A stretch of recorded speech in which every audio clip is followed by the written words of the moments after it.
Hey everyone, MLive's Brendan Quinn here alongside Michigan football beat writer Nick Baumgardner.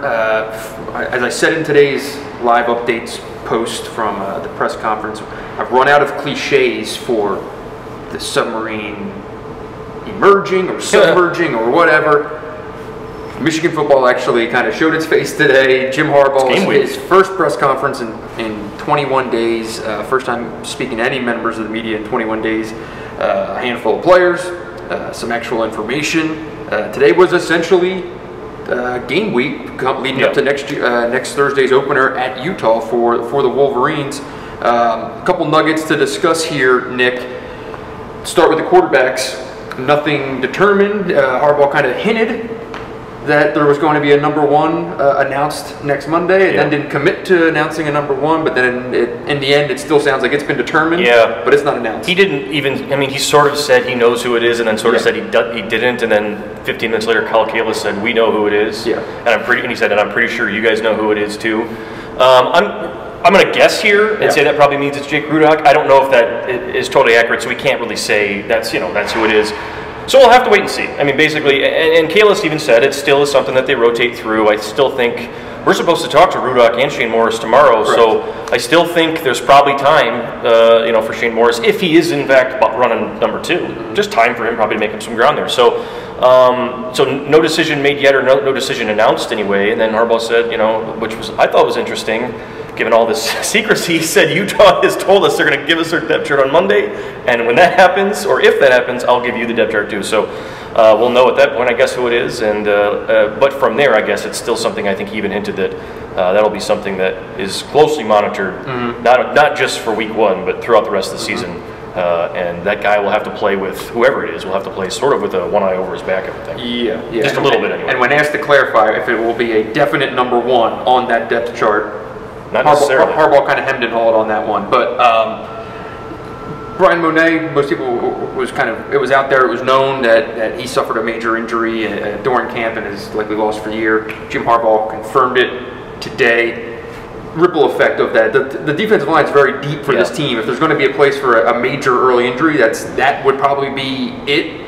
But how does that change things up? Yeah, defensive tackle necessarily, not necessarily defensive end, but defensive tackle for sure. Just because you do have several guys, what it does, I guess, and first and foremost, is it probably means that you're not going to see too many straight up, odd man fronts, and that you're going to have a guy playing two gaps right over the center. That's just probably not going to happen here, because maybe the only guy that could have done it would have been Monet as a space eater. He's 325 pounds, 6'4". So I don't think you'll see too much of that, just because I don't know if they have a guy that can really do that much.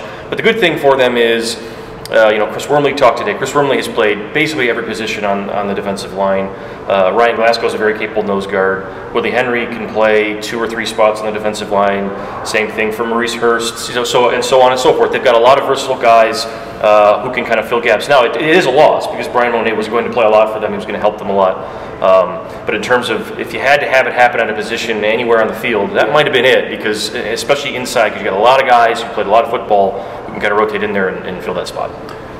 Speaking of injuries, Drake Johnson is in uniform, cleared to practice, cleared to play, it sounds like, but hasn't been decided if he will play. So kind of maybe a questionable there. All 3 other running backs good to go, ready for action. What would be the plus and the minus of getting Drake out there next week just to do it? It sounds like it's just up to them at this point. It sounded like, if I'm reading between the lines, it sounded like he's been recently cleared to get back. I don't think he was fully cleared up until even a couple weeks ago, or a couple days maybe. So he's finally back and able to take some hits. Personally, if Drake Johnson is healthy at some point, is that going to be next week, I'm not sure. But if that's in 2 weeks and he's healthy, I think he might be the guy that ends up winning the job. But I guess we'll have to wait and see. The other case scenario on this whole thing is it's going to be Ty Isaac, Davion Smith, and Derek Green. Harbaugh said all 3 of those guys are going to play.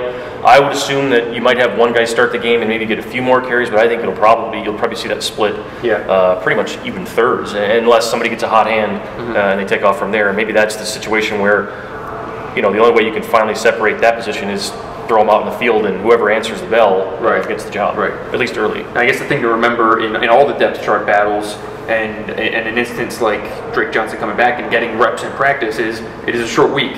to Thursday game. You know, these guys are going to be traveling next Tuesday. There's only a couple more days here for this thing to kind of get cinched up and ready to go. I don't see the value in bringing him out unless he's completely 100% and you think that no one else on your roster can do it. There's no reason to do that. He's had 2 knee surgeries on the same knee in like 2 years or whatever it's been. So I would assume that they'll take every caution with Drake and make sure that he's fully healthy before he comes back out there, because you just don't want that to happen again. He's already been through too much from that standpoint. Well, that's it for today. We'll be back tomorrow after meeting with some players. Probably more quarterback talk, I'd imagine. And then make sure next Monday, another edition of the Wolverine. Yeah, we'll get back to that. We'll go all in on Utah, spend a good half an hour talking about the game, and get everyone caught up and ready to go. All right, so for Nick, I'm Brendan. Thanks as always for watching.